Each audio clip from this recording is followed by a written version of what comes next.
अस्सलाम वालेकुम। Programme night addition में हम आपको खुशामदीद कहते हैं। नाजरीन, बिलाशुबा तहरीक इंसाफ का दूसरा नाम इमरान खान है, सिर्फ इमरान खान। लेकिन 9 मई से पहले तहरीक इंसाफ के कुछ चेहरे ऐसे भी थे जिनकी पार्टी के फ़ैसलों में बड़ी अहमियत उनकी हासिल होती थी। इमरान खान के हर थिक एंड थिन में वो चेहरे हमेशा साथ रहे, शामिल रहे। हर गर्म सर्द मौसम और मुफाहमत से मुज़ाहमत तक के साथी उनके राइट लेफ़्ट हमें नज़र आते थे। इन मेन लीडर्स में एक बड़ा नाम असद उमर का भी था। धीमे लहजे में बात करने वाले असद उमर तहरीक इंसाफ में नहायत संजीदा और टू द पॉइंट चलने वाली शख्सियत माने जाते थे। जब 2012 में असद उमर ने पाकिस्तान की सियासत में वो आए तो उनकी तालीम और प्राइवेट फर्टिलाइज़र कंपनी से ली जाने वाली जो उनकी इमारत थी, तनख्वाह का बड़ा जिक्र हुआ कि बड़ी अच्छी वो तो अपनी नौकरी कर रहे थे। उन्हें अपनी काबिलियत के सर पर हुकूमत पाकिस्तान ने प्राइवेट सेक्टर में ही सितारा इम्तियाज़ जैसे कौमी एजाज़ से नवाजा भी। शायद ऐसे ही कुछ लोग थे जिनकी वजह से PTI को एक नज़रियाती लोगों की जमात माना गया। 2013 के इलेक्शन में इस्लामाबाद से कौमी असम्बली की असद उमर साहब ने सीट जीती तो सियासी मुखालफत और इल्ज़ामात की साइंस फिर समझ में आने लगी।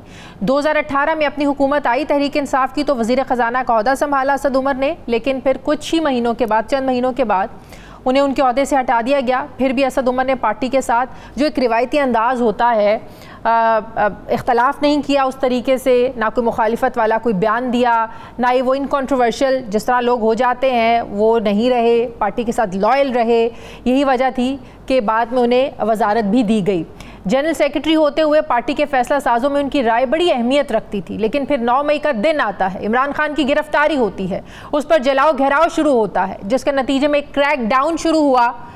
पार्टी लीडर्स की प्रेस कॉन्फ्रेंसिस में पार्टी या सियासत छोड़ने के ऐलानात धीरे धीरे सामने आने लगे।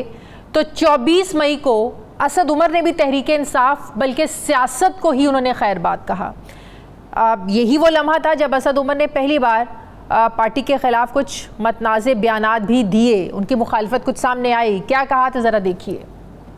9 मई के बाद ख़ास तौर पर इस वक्त मेरे लिए ये ज़ाती तौर पर मुमकिन नहीं है कि इन हालात के अंदर क़यादत की जो ज़िम्मेदारियाँ होती हैं वो मैं निभा सकूँ, वो मेरे लिए मुमकिन नहीं है। इसलिए मैं सेक्रेटरी जनरल तहरीक इंसाफ की जो ज़िम्मेदारी है और कोर कमेटी की मेंबरशिप, उससे मैं मुस्ताफ़ी होऊंगा। एक ये वजह भी है कि मैं खुलकर बात करना चाहता हूँ। मेरे पर कोई दबाव नहीं था, जो मैंने आपको फ़ैसला किया है ये मेरा अपना फ़ैसला है। असद उमर साहब ने बताया था कि वो पार्टी उमूर में हमेशा ये कहते रहे कि हम ख़तरे को सही से भांप नहीं रहे, और बिलाखिर 9 मई को ख़तरे की घंटी बजी। असद उमर उन मेन लीडर्स में से थे जिनके जाने के बाद अचानक महसूस हुआ कि तहरीक इंसाफ के पास शायद कुछ रहा नहीं। लेकिन तहरीक इंसाफ ने मुज़ाहमत और क्रैकडाउन के बावजूद खुद को पाकिस्तानी सियासत से वाइप आउट नहीं होने दिया। ये भी एक हकीकत है कि पार्टी पर बदतरीन सख्ती आई, दबाव आया, जिसके बावजूद बहुत से रहनुमा साथ छोड़कर नहीं गए। मुज़ाहमत में पार्टी की मकबूलियत बढ़ती चली गई, आज तक बढ़ रही है। और फिर 8 फरवरी का दिन आता है जब इस पार्टी ने, वर्कर्स ने वो कर दिखाया, लोगों ने वो कर दिखाया जो तहरीक इंसाफ के लिए एक बड़ा कम बैक था। पार्टी और सियासी हालात मकबूलियत और कबूलियत में कहीं कंफ्यूज होकर रह गए, जो अभी तक टस से मस नहीं हो रहे हैं। इस वक्त पार्टी में पुराने और प्रेस कॉन्फ्रेंसेस करने वाले लीडर्स की वापसी पर भी बहस चल रही है, और तहरीक इंसाफ के अंदर इस पर बड़ी बहस है कि उन लोगों को वापस लेना है, नहीं लेना है। मुझे ज्वाइन कर रहे हैं साबिक वफाकी वज़ीर तहरीक इंसाफ के साबिक रहनुमा असद उमर साहब। अस्सलाम वालेकुम, बहुत बहुत शुक्रिया। उम्मीद है आप खैरियत से होंगे।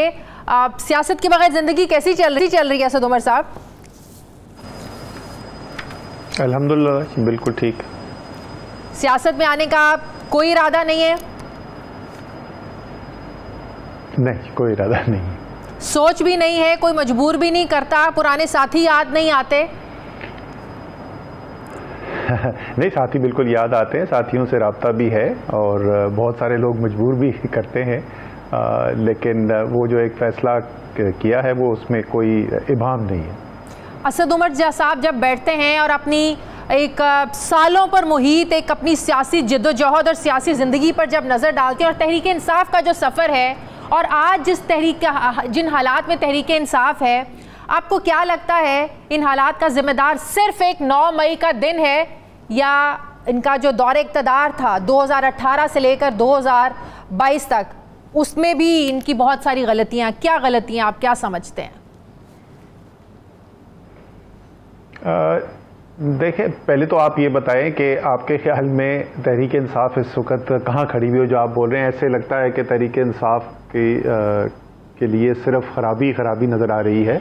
ऐसा नहीं है, दो मुख्तलिफ हकीकतें हैं इस वक्त, और दोनों हकीकतें एक ये है कि शायद तहरीक इंसाफ और ख़ास तौर पर इमरान खान इतने मकबूल हैं जितने कभी भी अपने सियासी करियर में नहीं थे। तो पार्टी की और लीडर की मकबूलियत जो है वो इस वक्त उरूज पर है, वो बहुत बड़ी कामयाबी है।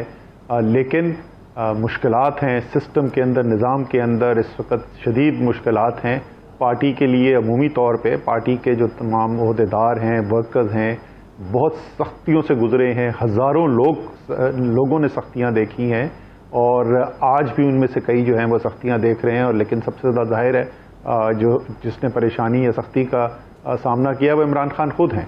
शाह महमूद कुरैशी हैं, परवेज़ इलाही अभी बाहर आए हैं, यास्मीन राशिद, एजाज चौधरी, आलिया हमजा, मियां महमूद रशीद, उमर चीमा, और बहुत सारे साथी हैं। साहब का साथी मेरे ऐसे हैं जिन्होंने मुश्किलात का सामना किया। तो ये दोनों हकीकतें हैं, मुश्किलात भी हैं और मकबूलियत की उरूज भी है। लेकिन इन सख्तियों में आप नहीं समझते कहीं ना कहीं तो तहरीक इंसाफ की गलतियां हैं? ऐसा तो नहीं है कि बिल्कुल ही ज्यादतियां हो रही हैं, कहीं तो इनकी गलतियां हैं। 9 मई की गलतियां जिससे खुद आपने डिस्टेंस किया, आपने सियासत छोड़ने पर आप मजबूर हुए। तहरीक इंसाफ की भी तो कुछ गलतियां हैं। देखिए, कोई भी इंसान जो है या कोई भी इदारा जो है वो तमाम फैसले ठीक नहीं करता। ये मैं पहले भी बात कर चुका हूं कि अगर कोई ये कहे कि हमने कभी गलती नहीं की तो इसका मतलब कि या तो वो सच नहीं बोल रहा और या जो है वो कोई बहुत ज़हीन इंसान नहीं है। जाहिर है जब इंसान फैसले करता है, सियासी पार्टियां, इदारे फैसले करते हैं तो उसके अंदर गलतियां भी होती हैं। तो ज़रूर अगर आप तजिया करेंगे, देखेंगे तो उसमें कहीं ना कहीं गलती भी नज़र आएगी। 9 मई आज तो तहरीक इंसाफ ज़ाहिर है कहती है कोई प्लान नहीं था, लेकिन खान साहब के हमारे सामने वो बयानात भी हैं कि जिस दिन मेरी गिरफ्तारी हुई तो जाहिर है लोगों ने उधर जाके नहीं अटैक करना था, या लोगों में गम और गुस्सा था, आपने उनके लीडर्स को इस तरीके से गिरफ्तार किया। कोई ये सिर्फ वो अचानक गिरफ्तारी का नतीजा था या कुछ चीज़ें प्लान थी कि अगर खान साहब को गिरफ्तार किया जाएगा तो लोग वहाँ जाएंगे और अपना एहतजाज करेंगे? देखिए, इसमें सिर्फ मैं इतना ही कहूँगा कि जिस तरह मैं कई दफ़ा पहले बोल चुका हूँ कि मेरे सामने कोई मीटिंग या मेरे इल्म में कुछ ऐसा नहीं था। ना मेरे सामने कोई मीटिंग हुई, ना मेरे को सुनने में आया कि ऐसी कोई मीटिंग हुई है जिसके अंदर इस किस्म के फैसले हो रहे हैं। इससे ज़्यादा बहुत मज़ीद मैं इसलिए भी नहीं बात करूँगा कि शाजिया इस वक्त भी मेरे ऊपर 12 मुकदमे 3 मुख्तलिफ शहरों के अंदर दहशत गर्दी के 9 मई के वाक़यात से जुड़े हुए लगे हुए हैं। हालांकि आपको भी पता है कि मेरे क्या ख्यालात हैं इस मामले में, लेकिन क्योंकि वो मामला कोर्ट में भी है, जो भी मेरे इल्म में है, जो मेरा मानना है और वो उसका लुब्बे लुबाब मैंने आपको बता दिया, वो मैं JIT के सामने भी जाके बता चुका हूँ। तो सियासत छोड़ने का फैसला किसी प्रेशर का नतीजा था? जिस तरह तहरीक इंसाफ के बड़े चेहरे सामने आए, कुछ ने IPP को ज्वाइन किया, कुछ ने सियासत छोड़ी, या फैमिली का आपका जाती और आपकी फैमिली की राय थी कि अब सियासत में रहना ठीक नहीं है? अच्छा, राय तो मेरी जाती और फैमिली का, और ये भी मैं पब्लिकली पहले भी बता चुका हूँ कि ये फैसला कुछ जुलाई अगस्त 2021 जब हमारी हुकूमत थी, जब कोई तहरीके अदम एतमाद का नामो निशान नहीं था और तहरीक इंसाफ की हुकूमत चल रही थी, ये उस वक्त फैसला किया था। मेरे काबीना के कई कॉलीग्स हैं, उनको भी इस बारे में पता है। उस दिन मैं काशिफ अब्बासी का प्रोग्राम कर रहा था, उन्होंने भी ऑन एयर कहा कि हाँ आपने मेरे सामने भी ये बात की थी। तो ये फैसला पहले हो चुका था। बाकी उसके अलावा जो तफसील जो है वो मैं उसके ऊपर पब्लिकली नहीं कमेंट करना चाहता।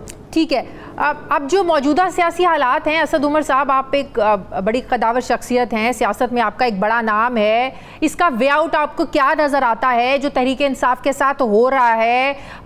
अभी तक मुश्किलात झेल रहे हैं, सख्तियाँ झेल रहे हैं, फिर 8 फरवरी का जो दिन आता है, इसमें कोई शक नहीं है कि अवाम अपना जो पलड़ा है वो तहरीक इंसाफ के पलड़े में डालते हैं अपना सारा वज़न।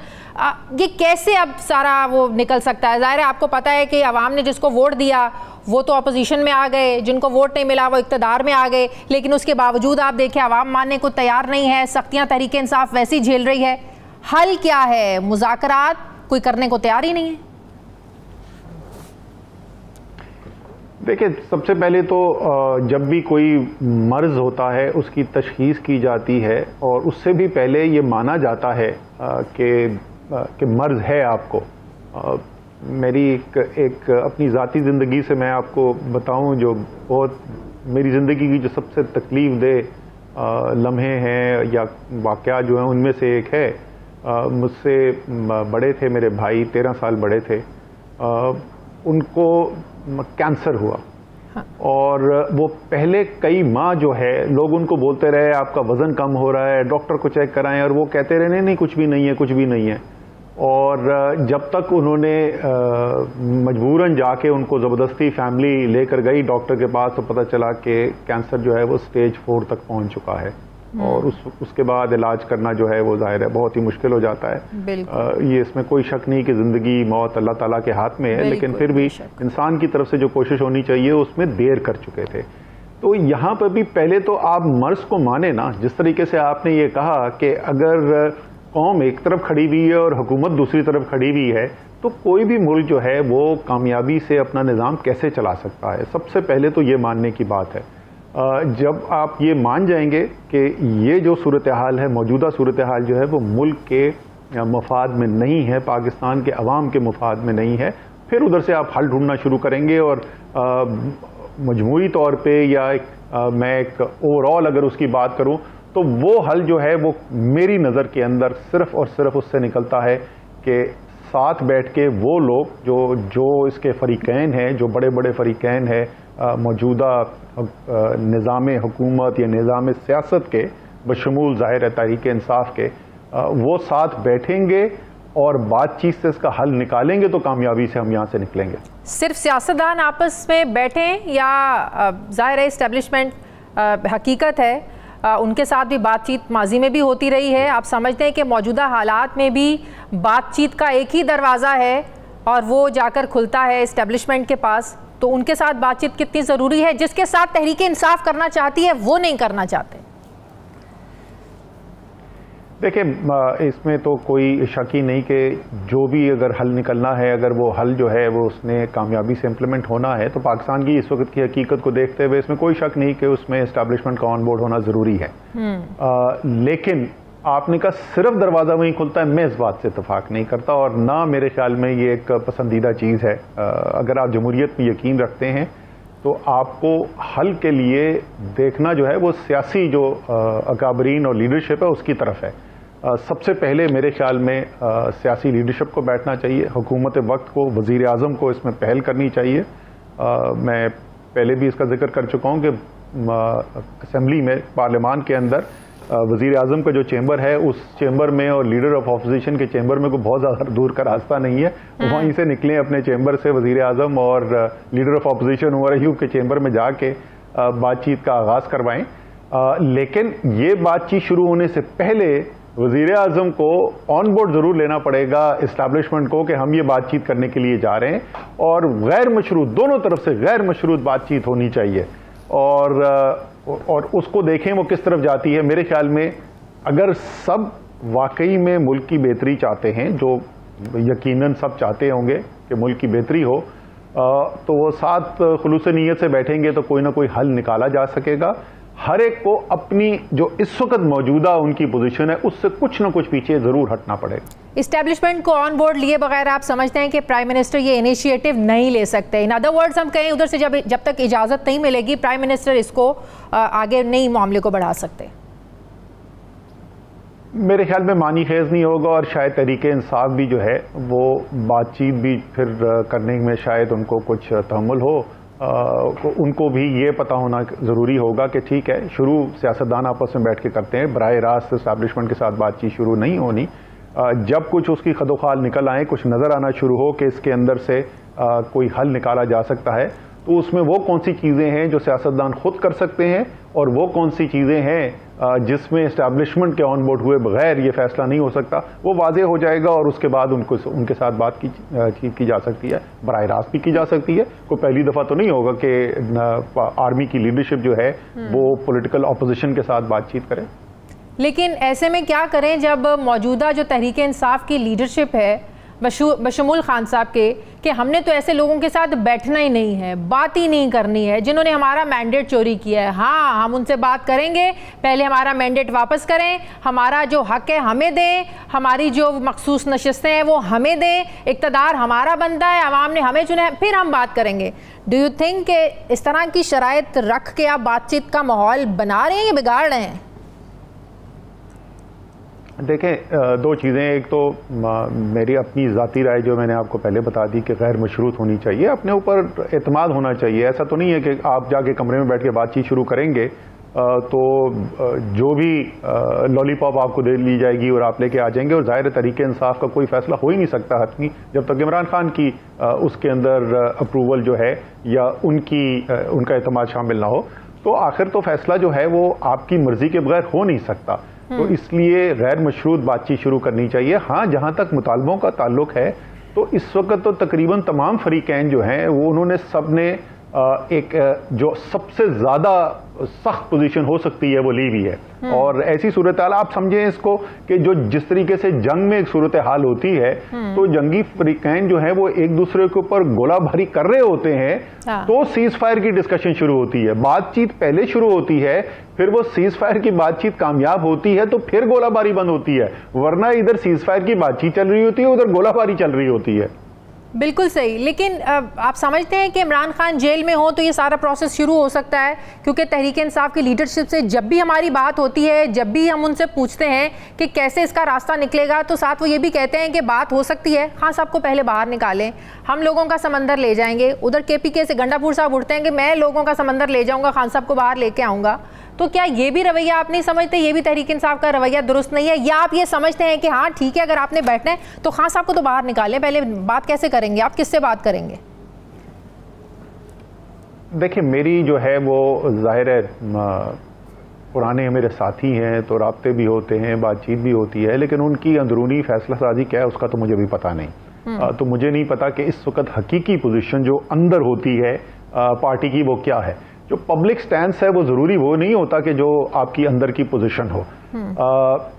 तहरीके इंसाफ का ये कहना जाहिर है, उनका तहरीके इंसाफ की लीडरशिप का अव्वलीन मुतालबा होना ये चाहिए कि इमरान खान को बाहर लाएं, लेकिन जब बातचीत शुरू होगी अगर उसके अंदर कोई कामयाबी होनी है तो जिस तरीके से ये मामला चलता है उमूमी तौर पे, आप साथ बैठते हैं, आप अपने मुतालबात रखते हैं, दूसरी साइड अपने मुतालबात रखती है, उसके अंदर कुछ के ऊपर इत्तफाक़े राय होता हुआ नजर आता है, कुछ ऐसे लगते हैं कि बड़ा ये तो मुश्किल है, ये तो नामुमकिन है, इसके ऊपर कैसे इत्तफाक़े राय होगा।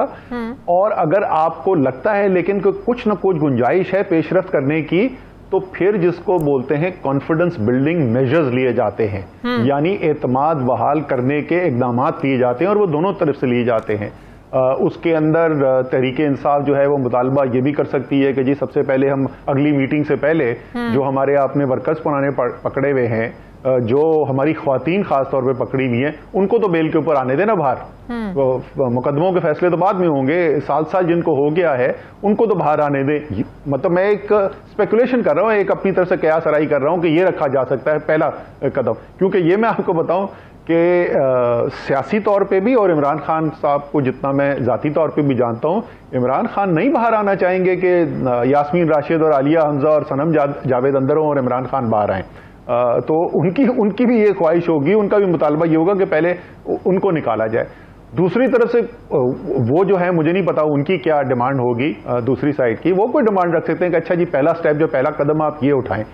अगर आप हल निकालना चाहते हैं तो ये आपको पता है ये सारे 9 मई के केसेस में अंदर है ना असद उमर साहब। दूसरी साइड की डिमांड यही है कि 9 मई पे आप माफी भी मांगे, सजाएं तो मिलेंगी, एनी केस आपको सजाएं भी मिलेंगी, आपको माफी भी मांगनी पड़ेगी। लेकिन उल्टा आपने देखा जब DG ISPR ने बात की, आर्मी चीफ ने बात की, तो आगे से कहा गया कि हम किस चीज की माफी मांगे, माफी तो दूसरी तरफ से मांगनी चाहिए। तो ये रवैया तो मामला को ठीक नहीं होने देगा।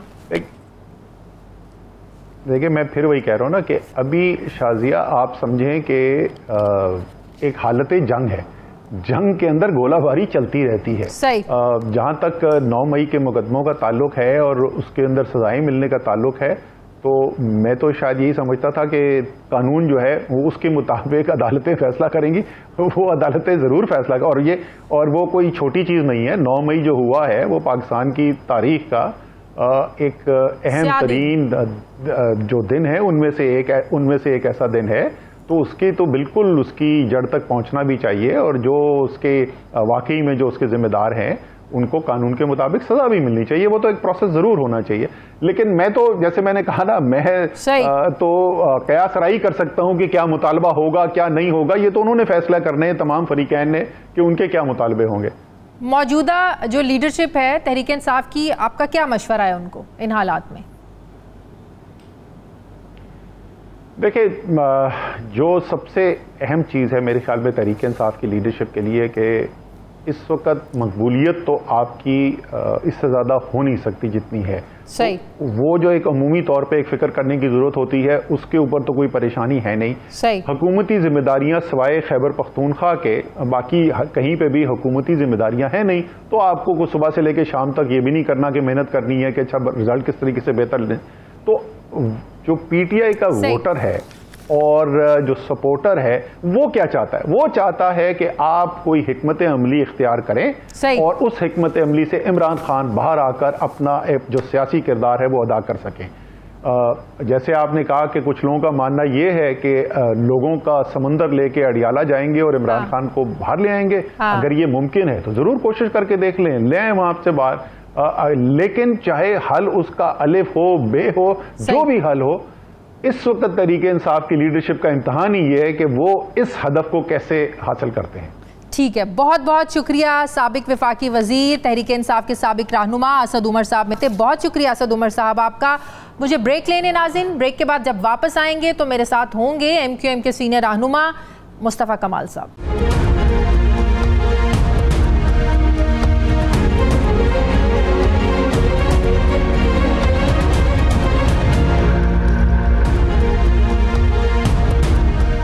ब्रेक के बाद एक बार फिर से आपको खुशामदीद कहते हैं नाज़रीन। इत्तेहादी हुकूमत है, बजट आ रहा है, ऐसे में MQM पाकिस्तान के अपने शिकवे हैं, मुतालिबात हैं।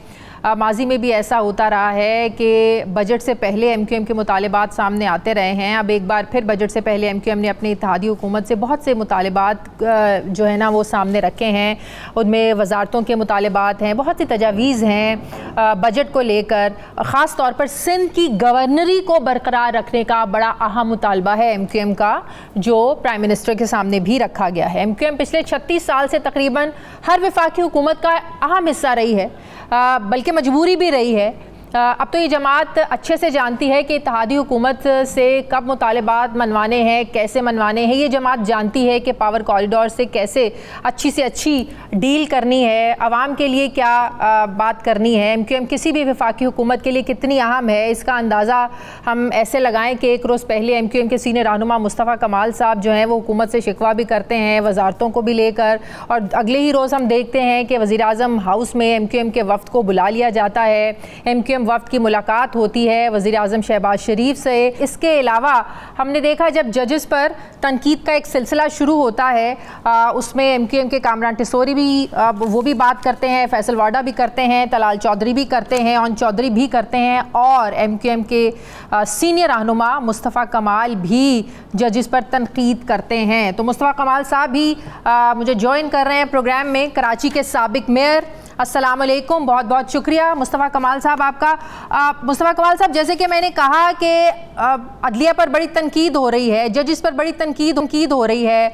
अब तलाल चौधरी हों, कामरान टिसोरी हों, ऑन चौधरी हों, फैसल वाडा हों, मेरे सामने इस वक्त मुस्तफ़ा कमाल साहब बैठे हैं। मैं आपसे ये पूछूंगी कि मुस्तफ़ा कमाल साहब ने जुडिशरी को, जजिस को, अदलिया को टारगेट क्यों किया? मैंने क्या टारगेट किया है? आप मुझे अगर मेरी बात को अगर आप मुझे रिपीट कर दें कि मैंने क्या क्या तनकीद। हाँ बताइए। 6 जजिस के हुकूक को लेकर आपने कहा कि 6 जजिस के हुकूक क्या बहुत ज़्यादा हैं। 2 साल से शरई अदालती कोर्ट का फैसला आपके पैलेट बेंच पर पड़ा हुआ है। अल्लाह और उसके रसूल के हुकूक ज़्यादा हैं। जो आपने सूद को लेकर आपने पार्लियामेंट में भी बात की थी, आपने बड़ी इस पर तनकीद की थी। जी जवाब देता हूँ। जी इसी पर जवाब मैं आपसे लेना चाहती हूँ कि सूद का मामला और है, 6 जजिस के हुकूक का मामला और है, आप इसको क्यों जोड़ रहे हैं? नहीं, बिल्कुल और नहीं है। आपको यहाँ पे थोड़ी सी गलतफहमी है। सूद का मामला और नहीं है, और इसलिए नहीं है कि सूद के मामले का फैसला हो चुका शरई अदालत में। 16 बैंक्स जो है वो सुप्रीम कोर्ट की एपेलेंट बेंच में जाकर स्टे लेकर बैठे हुए हैं। 2 सालों से। अल्लाह की किताब कह रही है कि सूद के मामलात कराने वाले अल्लाह और उसके रसूल से जंग में हैं, हालत जंग में हैं। और अल्लाह कह रहा है कि सूद पर मबनी मईशत को सूद को वो ख़त्म करेगा रब, और सदक़ात को जारी, सूद को मिटा कर रहेगा। मेरी मईशत सूद पर है, अल्लाह मेरी मईशत को मिटाने की बात कर रहा है। ठीक है, 2 सालों 1 दिन का काम है सुप्रीम कोर्ट का कि जो 16 बैंक शरई अदालत में 9 साल मुसलसल जिद्दोजहद के बाद ये फैसला आया है, और इससे पहले तो 50 सालों से फैसले आ रहे हैं, लेकिन ये 2022 अप्रैल में फैसला आया है। और उसके बाद जो है वो यहाँ पर उन्होंने वहाँ पर जाकर स्टे लेकर बैठे में, वहाँ पे ये फैसला था कि 5 सालों में मुल्क से बतदरीज सूदी निज़ाम ख़त्म हो जाएगा। उस 5 सालों में 2 साल गुजर गए, लेकिन वो 1 दिन अभी तक काउंट नहीं हुआ। क्यों? क्योंकि 16 बैंक जाकर वहां पर स्टे लेकर बैठे हुए। तो मेरा बिल्कुल सुप्रीम कोर्ट से ये सवाल बनता है कि बहुत अच्छी बात है जजेस के हुकूक के ऊपर सो मोटो लेना। आपका जो सवाल है कि क्या लिंक बनता है, इसलिए लिंक बनता है कि सुप्रीम कोर्ट के अपीलेंट बेंच में तो ये वाली बात पड़ी हुई है, तो 2 सालों से पड़ी हुई है। सो मोटो उसके ऊपर, सो मोटो की भी जरूरत नहीं है, रूटीन में वहां पर ये पटिशनें पड़ी हुई और अपीलेंट बेंच बनना है, और वो बेंच नहीं बना 2 सालों से। तो ये सवाल बिल्कुल बनता है करना। सही, ये सवाल आप अपनी उस हुकूमत के सामने रखें। आप हुकूमत का हिस्सा हैं, अहम स्टेक होल्डर हैं, आप अहम इत्तेहादी हैं। आप लोग IMF के पास जा रहे हैं, जो IMF से पैसे लेने हैं उस पर भी आपको सूद देना है। सऊदी अरब के 4 अरब डॉलर पड़े हैं, आपको उस पर भी सूद देना है। तो बात यह है कि जिस हुकूमत का हिस्सा है, या तो आपको ऐसी हुकूमत का हिस्सा बनना नहीं चाहिए था, या इस हुकूमत के सामने आप लोग ये मुतालिबात रखें। बड़ा तीर मार लिया आपने सारी बातें करके कि जो है वो IMF, मुझे नहीं पता IMF का कर्जा, IMF से ज़्यादा लोकल बैंक्स का कर्जा है सूदी निज़ाम। जाके ज़रा चेक कीजिए IMF का कर्जा। हम कब कह रहे हैं कि IMF को बना, भाई 5 सालों का है ना, 5 साल। और फिर मुझ पर नाराज होने की बजाय, ये सिर्फ मेरा मसला, कलमा मैं नहीं पढ़ा हुआ है सिर्फ, आप जो है वो हर चीज़ में पार्लियामेंट का इजलास शुरू करते हो तिलावत से, उसके बाद करवाते हो नात। तो क्या मैंने हुकूमत के वजीरे खजाना के सामने अप्रैल में और मई में 12-13 मिनट किसी भी सूद के निज़ाम पर पार्लियामेंट में तकरीर नहीं की है? और आप कह रही हैं कि भाई हम हुकूमत को करें और हम नहीं करें। तो मैं अपनी जो इस्तिताअत है उसका, मुझे अपने अल्लाह को पता है कि मेरी कितनी इस्तिताअत है। शाजिया बीबी, मेरी जितनी इस्तिताअत अल्लाह ने दी है, मुझसे अल्लाह उतना ही पूछेगा। मैं अभी हुकूमत को के ऑर्डर खुद नहीं कर सकता, ये सब लोगों का काम है, ये आपका भी काम है। तो जिसकी इस्तिताअत है वो उतनी इस्तिताअत पे अपनी कोशिश करे, और मैं अपने से की कोशिश कर रहा हूं, और आपको भी दावत दे रहा हूं, आप भी कोशिश करें, एतराज ना करें इसके ऊपर। मुस्तफा कमाल साहब, क्या आप समझते हैं कि जजेस पर प्रेशर नहीं होना चाहिए, उन्हें धमकी अमेज कॉल्स नहीं जानी चाहिए, उनके रिश्तेदारों को अगवा नहीं होना चाहिए? आप समझते हैं कि ऐसा सब कुछ नहीं होना चाहिए? बिल्कुल नहीं होना चाहिए। मैं जजेस के साथ हूं इस मामले पे, लेकिन मैं पाकिस्तान के रियासती इदारों के भी साथ हूं कि पाकिस्तान के रियासती इदारों को, पाकिस्तान की फ़ौज को सुबह दोपहर शाम जो है वो टीवी पे, सोशल मीडिया पे गाली नहीं बकनी चाहिए, ऐसे कमेंट्स नहीं पास करने चाहिए कि जिससे इदारों की क्रेडिबिलिटी जो लूज करे। और अगर इस मुल्क में खुदा ना खास्ता फौज डिसक्रेडिट हो गई, तो मुझे कोई भी आप मेरे ऊपर इल्ज़ाम लगाएं, लेकिन मैं आपसे ये वाली बात ज़रूर कहूँगा कि पाकिस्तान की इंटीग्रिटी में फ़ौज का बहुत बड़ा किरदार है। हमारे जो हालात हैं, रंग, नस्ल, ज़ुबान, मसलक, सियासत पे हर गली में बटे हुए लोग, और फ़ौज जो है वो एक कॉमन फैक्टर जिसने इस मुल्क को इंटैक्ट रखा हुआ है। शाम, लीबिया, इराक की आप मिसाल देख लें, वहां पर जब फौज को आपने डिसमेंटल किया अरब स्प्रिंग के नाम पर, वहां पर जत्थे बन गए, वहां पर लोगों ने लड़ाइयां की हैं, लाखों लोग मारे गए हैं, करोड़ों लोग अपने घरों से बेघर हो गए। हमारे यहां भी हर गली में लड़ाई होगी अगर यहां पर फौज नहीं होगी। तो यह भी हमारे मुल्क, बिल्कुल जजेस पे प्रेशर नहीं होना चाहिए, बिल्कुल मैं उनके साथ हूं इस मामले में, हर तरह से साथ हूं इस मामले में। लेकिन मेरी ये गुजारिश है कि कमेंट्स के बजाय ऑर्डर आने चाहिए, और ऑर्डर्स के बाद भी अगर बात नहीं बनती है तो मुल्क के बड़ों को, रियासती इदारों को, बड़ों को एक कमरे में बैठकर अपनी ग्रीवेंसेस को बताना और सुनना चाहिए, रिजॉल्व करना चाहिए। कोई आपको शिकायत है तो बैठकर बात करें। टीवी पर और सोशल मीडिया पर जिस तरह से गालियां बकी जा रही हैं, जिस तरह से इदारों को जो है वो ह्यूमिलिएट किया जा रहा है, मुझे एज अ पाकिस्तानी मुझे नहीं लगता है मुल्क के लिए जो अच्छी बात। किसी भी इदारे को ह्यूमिलेट नहीं करना चाहिए। अदलिया भी उतनी अहम है, पार्लियामेंट भी उतनी अहम है, सियासतदान उतने अहम है, फौज भी उतनी अहम है। ये तमाम इदारे मजबूत होंगे तो मुल्क मजबूत होगा। मुस्तफा भाई जी, मैं तो डिसएग्री कर ही नहीं रहा इस वाली बात पे। जिस टॉपिक पे भी बात चल रही तो मैं तो कह रहा हूँ, मैं तो अदलिया के साथ हूँ। मैं तो किसी इस बात पे एतराज़ ही नहीं है मुझे। पता नहीं मेरी प्रेस कॉन्फ्रेंस को सुना भी गया है या नहीं सुना गया। मेरी तो किसी बात, मेरे तो ये 2 पॉइंट्स। दूसरी बात मैंने उनसे ये की है कि भाई अगर आइन में डुअल नेशनलिटी पे पाबंदी नहीं है जज साहब को बनने में, तो जुडिशरी को खुद इस वाली बात के ऊपर कोई ना कोई अपना लाहेमल तैयार करना चाहिए, क्योंकि जुडिशरी के लिए ये वाली ठीक बात नहीं है कि कोई भी, आज कोई भी नहीं है डुअल नेशनल, लेकिन आइन में इस बात की इजाजत है कि कोई डुअल नेशनल हो तो वो भी जो है पाकिस्तान के में आकर जज बन सकता है। ये पाकिस्तान की अदलिया की जो रिस्पेक्ट है उस हवाले से, उनकी इंटीग्रिटी, उनकी डिग्निटी के हवाले से ठीक बात नहीं है। ये वाली बात की है मैंने। तो जजेस इस पर लाहे अमल क्यों बनाए? सियासतदान पार्लियामेंट इस पर क्यों ना बनाए? जी, बना रहे हैं। असेंबली में बिल पेश हुआ है, हम अपना भरपूर किरदार अदा करेंगे, क्योंकि हर बात टीवी पे, सोशल मीडिया पे हो रही है। और ये हम भी सारे कमेंट जो है वो टीवी, सोशल मीडिया भी, भाई ये जो मैंने ख़त पढ़ा कि ये तो मुझे पार्लियामेंट में तो बात नहीं हुई है, टीवी पे चल रहा है ना कि इस्लामाबाद हाई कोर्ट को लेटर लिखा गया कि भाई आप बताइए कि जजेस के अपॉइंटमेंट के का क्राइटेरिया क्या है। तो उन्होंने जवाब दिया और वो जवाब टीवी पे लीक किया उन्होंने, या खबर जारी की, और उन्हें बताया गया कि भाई जजेस के अंदर के ऊपर कोई कदगन नहीं है अगर उसकी डुअल नेशनलिटी हो। तो इस वक्त जब चूंकि टीवी पे ये वाला मामला चल रहा है, तो इसीलिए मैंने जो है वो इस वाली बात का अपने ख्यालात का इजहार किया है वहाँ पे। इसके अंदर कोई मैंने ना कोई बदजुबानी की है, ना किसी को मैंने पीटीआई वालों की तरह, ना मैंने किसी को पपेट कहा है, ना मैंने किसी को अंधा गूंगा बहरा कहा है, मैंने तो नहीं कहा। तो उनकी सारी जो है वो अदाएँ माफ़ हैं, और हम जो है वो कुछ करे भी नहीं तो हमें जो है वो अपने इदारों की, चाहे पीटीआई है चाहे एमक्यूएम, हम हमेशा कहते हैं कि पढ़े लिखे लोगों पर मुश्तमिल अगर कोई जमात है और जो बड़े तहजीब से बात करती है तो वो एमक्यूएम है, इसमें कोई दूसरी राय है ही नहीं है।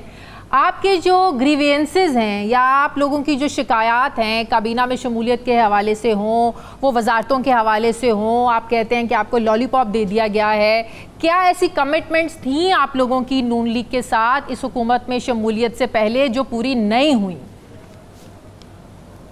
देखिए, आपने जिस प्रोग्राम का जिक्र किया और अपने क्लिप चलाए, वो एक गुफ्तगू है, वो मैंने बैठ के प्रेस कॉन्फ्रेंस नहीं की है। एक सवाल के जवाब में मैंने वो बात की, ठीक है। कोई हमारा एजेंडा इस वक्त ये नहीं है कि हम अपनी मिनिस्ट्रीज के, और आपके पास बिल्कुल गलत इत्तला है, और न्यूज़ ने इस्लामाबाद में बिल्कुल गलत खबर दी है कि हमने वज़ीर आज़म से बैठकर वहाँ पर गवर्नरी की या जो वजारतों की बात की। ये सब्जेक्ट आया ही नहीं है, और मैं कैटेगोरिकली ये कह रहा हूँ कि ये आया ही नहीं है सब्जेक्ट। हमने कराची में K4 की बात की है, हमने उनको ये कहा है कि भाई सूबाई हुकूमतें आप लोगों के पास हैं, पीपल्स पार्टी के पास अपनी सूबाई हुकूमत है, PTI के पास सूबाई हुकूमत है, PMLN के पास सूबाई हुकूमत है, हमारा तो वास्ता पीपल्स पार्टी तो हमें यहाँ पर फंड नहीं दे रही। अगर वफाक भी हमें हमारी कॉन्स्टिट्यूंसीज को फंड नहीं करेगी, हमारे लोगों के मसाइल को हल करने के लिए हमें फैसिलिटेट नहीं करेगी, तो हम अपने वोटर्स को, अपने लोगों को, अपने शहर को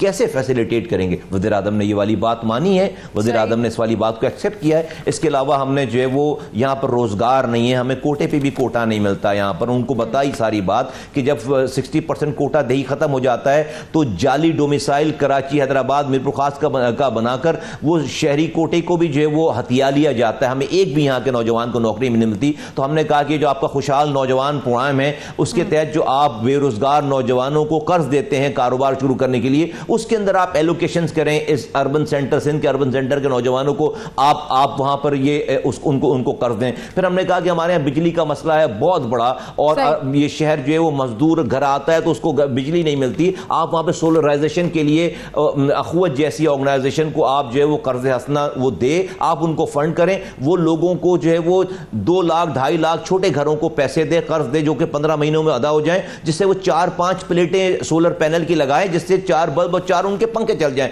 ताकि वो के इलेक्ट्रिक की बिजली आ नहीं रही, बिल आ रहा है 25,000, वो 10-10 हज़ार रुपए करके आपको वापस कर देंगे। इन तमाम बातों को वजीर आजम ने बहुत ही सब्र से सुना है और उसको एक्सेप्ट किया, और हमें उम्मीद है कि बजट में इन तमाम चीजों की रिफ्लेक्शन आएगी।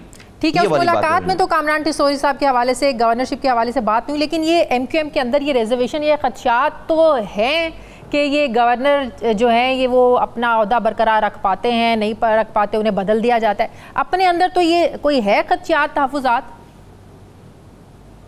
नहीं, हमें तो जो है वो गवर्नर काम कर रहे हैं, तीनों सूबों के गवर्नरों ने उठा लिया, इन्होंने कंटिन्यू किया है। हमारे यहाँ तो इसकी कोई डिस्कशन नहीं है।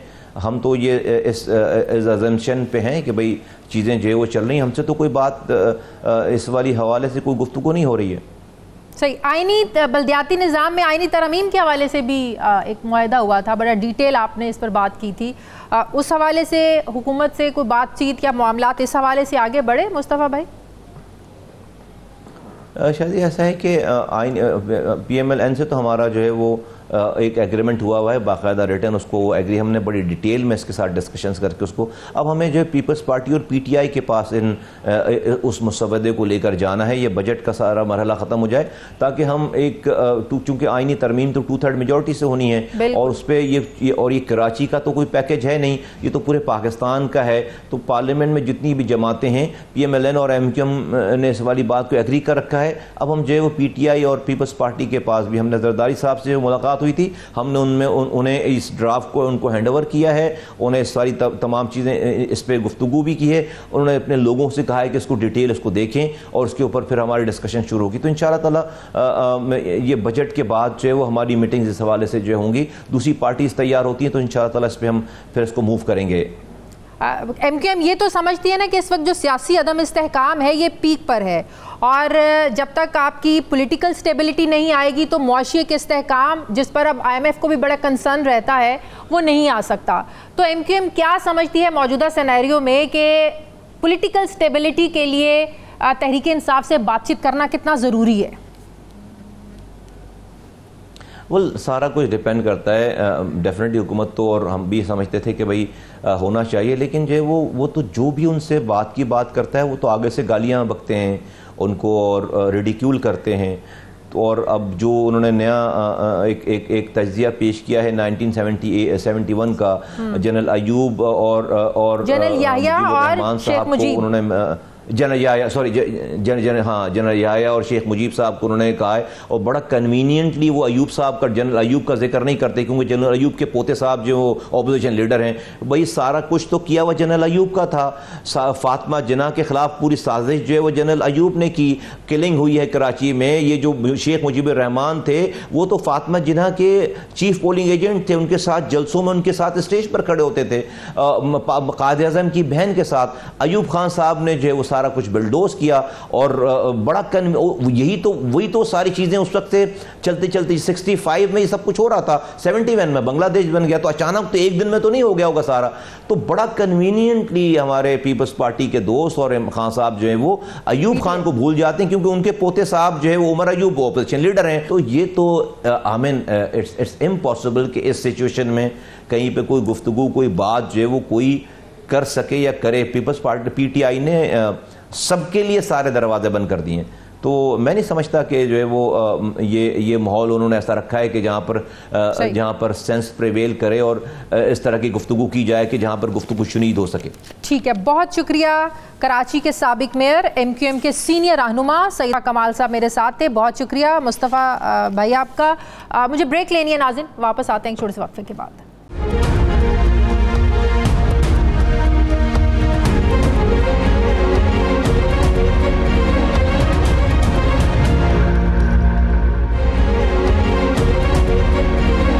ब्रेक के बाद एक बार फिर से आपको खुशामदीद कहते हैं। नाजरीन, 2 साल से इस मुल्क में सियासी लड़ाई तो बहुत हुई लेकिन कोई मुज़ाकरात नहीं करवा सका।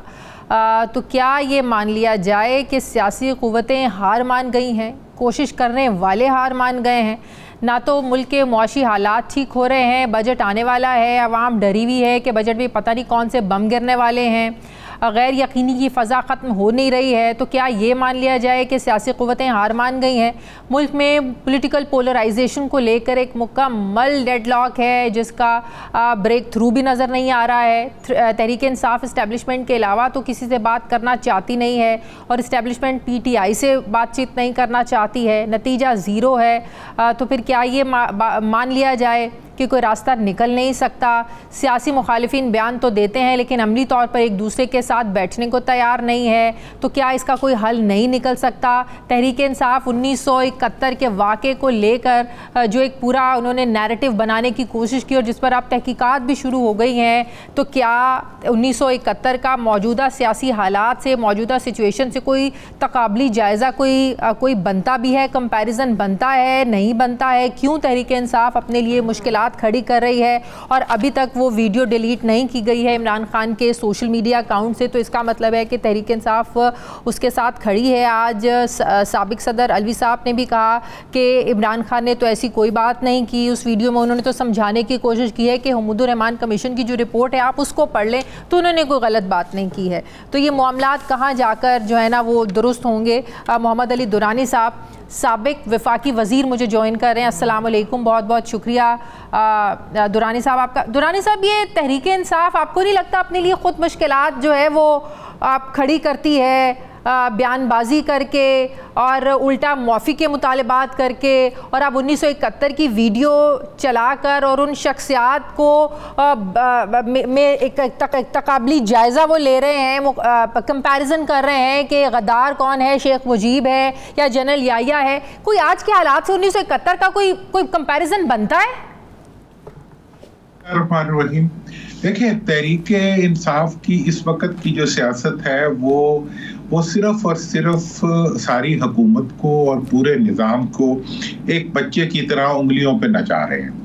वो एक बात कर देते हैं और पूरा हुकूमती निज़ाम जो है उस बात के पीछे 24 घंटे भागता रहता है। एक बयान के जवाब में 2500 बयान आते हैं, एक नाम की दवा 2500 दफा नाम आता है। तो मेरा तो ये ख्याल है कि इस वक्त हुकूमती सतह पे एक पैरालिसिस है, पॉलिटिकल पैरालिसिस है कि सियासी तौर पे अपाहज हो चुका है हमारा पूरा निज़ाम।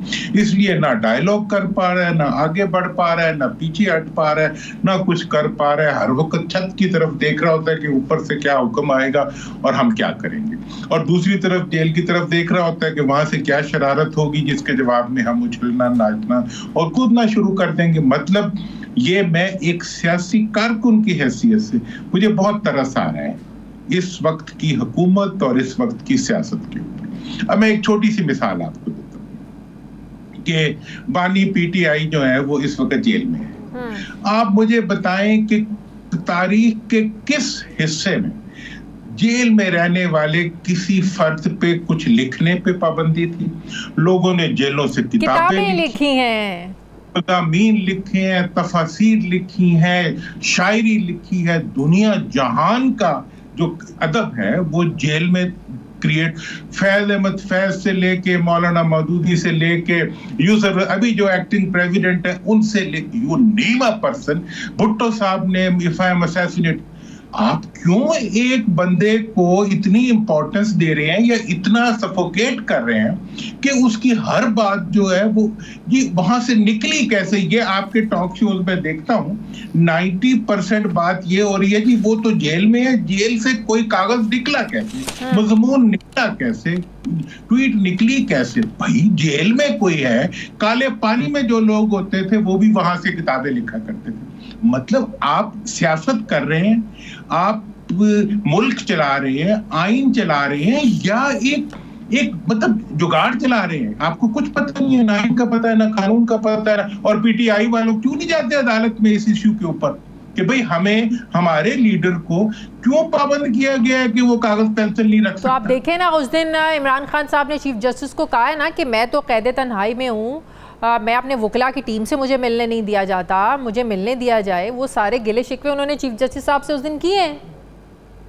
देखें जी, चीफ जस्टिस साहब से भी किए हैं। मैं ये समझता हूं कि उनके एक दिन के लिए किसी फर्द को कागज और पेन से महरूम, मियां साहब जब अटक जेल में थे वहां उनके पास किताबें होती थी, लिखने का निजाम होता था, हर चीज होती थी। मतलब मुझे ये बताएं कि क्या जस्टिफिकेशन है, क्यों नहीं वो जाके अदालत से इस चीज की परमिशन लेते कि he should have a pen and a paper and he should be allowed to write what he wants to write। Durrani साहब, अभी भी कोशिशें चल रही हैं, कोई पसे पर्दा आप लोगों की तरफ से या नहीं? मौजूदा जो पॉलिटिकल क़यादत है वो तो कहते हैं कि इनके साथ जो हम बात नहीं करते तो गाली गलौज करते हैं, तो तहरीक इंसाफ के साथ बात नहीं हो सकती, तो तहरीक इंसाफ भी नहीं करना चाहती। हुकूमत जो है ना वो 20% की हुकूमत है। जैसे कल उन्होंने प्राइम मिनिस्टर साहब ने कहा 15 रुपए तेल कम होगा और 4 रुपए कम। हम सब खुश हो गए थे, कल तक हम सब खुश थे। प्राइम मिनिस्टर साहब के पास भी 15 रुपए में 4 रुपए का अख्तियार है, ठीक है ना जी। इसलिए उनको उसी पर्सपेक्टिव में देखें। इस वक्त की जो बात है वो ये है कि मौजूदा हुकूमत मेल्ट डाउन कर रही है, ये पिघल रही है। चंद दिनों में आप देखेंगे, मैं ये बिल्कुल देख सकता हूं एक सियासी आंख की वजह से, कि असेंबली के अंदर पीटीआई वालों की तादाद बढ़ना शुरू हो जाएगी अदालती के जरिए। आपको मैं देखिए ना, मखसूस नशिस्तों पर फुल कोर्ट बन गया है, तो चीजें कुछ लगता है कोई बेहतरी की तरफ जा रही हैं। ये जानी थी आपको, मैं तो कब से आप लोगों से बात कर रहा हूँ और बता रहा हूँ। देखें, ये जो हमारे यहाँ कॉन्सेप्ट है ना, वो एक पेंडू कॉन्सेप्ट नहीं होता, इकट्ठे बैग इन्हें मेज पे बैठ के कोई फैसले नहीं हुआ करते, कोई डायलॉग मेज पे नहीं हुआ करते। अब बहुत अर्सा पहले मैंने एक टर्मिनोलॉजी इंट्रोड्यूस की थी कि ये ट्रैक टू डिप्लोमेसी के ऊपर सारी डेवलपमेंट्स होती हैं, और ट्रैक टू डिप्लोमेसी वो होती है जो रिपोर्ट नहीं होती, और जो चीज रिपोर्ट हो जाए वो होती नहीं है। उस टेबल पे फैसला होता है जिस टेबल पे बैठने से पहले फैसले हो चुके होते हैं। या मैं तो जितने भी हमारे सियासत में आए हुए नए दोस्त हैं, मैं उनको एजुकेट करने की कोशिश करता हूं कि सियासत जो है वो बयानात का काम नहीं है। हमने समझा है हम सारा सियासत का बर्डन जो है वो जर्नलिज्म पर डाल देते हैं, ठीक है जी। हमारे अच्छे बड़े बड़े, आपको अल्लाह ताला ने महफूज रखा है, बहुत बड़े बड़े जर्नलिस्ट जो है वो जर्नलिस्ट के बजाय जो है मुखबर बन जाते हैं, और वो इतलात लेके आते हैं, वो मुखबरी करते हैं कि जी ये होने जा रहा है। जर्नलिस्ट का क्या काम? जर्नलिस्ट अगर बताएगा कि ये होने जा रहा है तो उसके पीछे कोई लॉजिक होगा, ये नहीं कि जी मैं दुरानी साहब आप इस सिस्टम का हिस्सा रहे हुए हैं, आप मेरे इल्म में तो नहीं है, IMF ने क्या कभी इससे पहले भी जो एक पॉलिटिकल एक इंस्टेबिलिटी है इसको लेकर कभी सवाल उठाए हों और जोड़ा हो कि मुआशी इस्तेहकाम के लिए पॉलिटिकल स्टेबिलिटी बहुत ज़्यादा ज़रूरी है, यहाँ मार्शल लॉ भी लगे हैं, हुकूमतें वक्त से पहले घर भेजी भी जाती रही हैं, क्या इससे पहले ऐसी सियासी अदम इस्तेहकाम पर ये गैर मुल्की इदारे कभी इससे पहले बोले? देखिए, इस वक्त की बात यह है कि आपकी इकोनॉमिक अनस्टेबिलिटी का लेवल जो है ये लेवल माजी में कभी नहीं रहा। जिस लेवल पे आज आप हैं उस लेवल पे आप माजी में कभी नहीं रहे। और आज आप वैसे मैं आज एक पढ़ा था कि अगर हुक्मरान जो है ना, सियासतदान, वो ताजरों से ज्यादा अमीर हो जाए ना तो फिर मुल्क में गुर्बत पैदा होना शुरू हो जाए। मतलब है कि आपकी सियासत जो है उसने तिजारत शुरू कर दी है। आपका इख्तियार जो है वो पैसे को पैदा करने का जरिया उन्होंने अपने इख्तियार को बना लिया है। उसकी वजह से सारी दुनिया के अंदर इख्तियार की भद उड़ गई है। इस वक्त पाकिस्तान में इख्तियार वाले लोगों की दुनिया की नजर में इज्जत नहीं है। जो पैसा आपको दे रहा है वो आपको वैसे ही ट्रीट करता है जैसे किसी बेकारी को कोई ट्रीट करता है। Very true. आप पे IMF जो कुछ कह रहे हैं आपको मानना पड़ता है और मानना पड़ेगा। अभी भी आप अगर आप पॉलिटिकल स्टेबिलिटी नहीं लाएंगे तो वो एक इशारा करेंगे तो आप लाइन बना के जो है उनके इशारे के ऊपर चल पड़ेंगे। ये बात मैं पहले भी कर चुका हूँ। मतलब ये है कि इस वक्त की जो हुकूमत है और इस वक्त की जो हुक्मरानी है वो इतनी कॉम्प्रोमाइज्ड है और वो इतनी, जिसे कहते हैं ना कि इतनी कमजोर है और इतनी आइन से। दुरानी साहब, आप इस हुकूमत को हमेशा जाहिर है कसूरवार भी समझते हैं और आप कहते हैं कि इनकी जिम्मेदारी है माहौल बनाना। अगर ये माहौल बनाने की कोशिश करते भी हैं, बात यह है कि दूसरी तरफ तहरीक इंसाफ को भी आप नहीं समझते लचक दिखाने की ज़रूरत है। वो ऐसे लोगों के साथ बैठने को तैयार नहीं है जब तक आप बैठेंगे नहीं। अभी असद उमर साहब भी मेरे साथ थे, वो कहते हैं बैठेंगे तो सीज़ फायर की बात होगी ना, कोई बैठेंगे तो कोई मसले का हल निकलेगा ना। तो मसला ये जो हमेशा मैं आपके साथ ये बात करती हूँ कि तहरीक इंसाफ तो सियासतदानों के साथ बैठने को तैयार ही नहीं है। तहरीक इंसाफ चाहती है कि इस्टेब्लिशमेंट से बात करे, वो आर्मी चीफ से बात करे, वो DGI से बात करे। इनके अपने लोग कह भी चुके हैं। तो तहरीक इंसाफ को भी तो कहीं ना कहीं सियासी कुव्वतों के साथ बैठने की जो हकीकत है इसको समझना चाहिए। देखिए, तहरीक इंसाफ इस वक्त एंजॉय कर रही है। आप अब ये मेरी बात को थोड़ा समझने में आपको 5 बाद में सोचेंगे तो समझ आ जाएगी कि तहरीक इंसाफ इस वक्त इंजॉय कर रही है, वो एक कम अक्लों के टोले से खेल रही है। मतलब इस वक्त ये है कि जो कुछ वो चाहते हैं वो तो ग्रेजुअली अचीव कर रहे हैं। मतलब ये है कि जिनका इंतखाबी निशान छीन लिया था वो पार्लियामेंट में मौजूद है, जिनको घरों से नहीं निकलने दिया जाता था आज वो जलसों की इजाजत तक पहुंच चुके हैं। पूरी अदालती निजाम जो है वो उनके पीछे खड़ा हो गया और बैनुल अक़वामी जो इदारे हैं, फाइनेंशियल इंस्टीट्यूशंस जो हैं, वो आपको मशवरा दे रहे हैं कि आप अपनी इकोनॉमिक स्टेबिलिटी के लिए पॉलिटिकल स्टेबिलिटी की तरफ जाएं। ये तो उनका स्टेटस है, तो वो इनके साथ क्यों बैठे? इन्हें ये अकल करनी है कि ये इससे पहले कि ये मेल्ट डाउन कर जाए, मेरा लफ्ज याद रखें, इससे पहले कि हुकूमत मेल्ट डाउन कर जाए, इन्हें चाहिए कि ये पीछे हट के उनके साथ बातचीत करें। और पीछे हटने का तरीका ये है कि 45-47 की डिस्क्रिपेंसी को अपनी इज्जत के लिए इस्तेमाल करें और अपने इक़्तिदार को नहीं, अपनी इज्जत को बचाने के लिए। ठीक है, बहुत शुक्रिया। साबिक वफाकी वज़ीर दुरानी साहब मेरे साथ हैं। नाज़रीन, प्रोग्राम का वक्त खत्म हो गया है। हमें फीडबैक दें, अपना ख्याल रखें, मुझे इजाज़त दें। अल्लाह हाफ़िज़।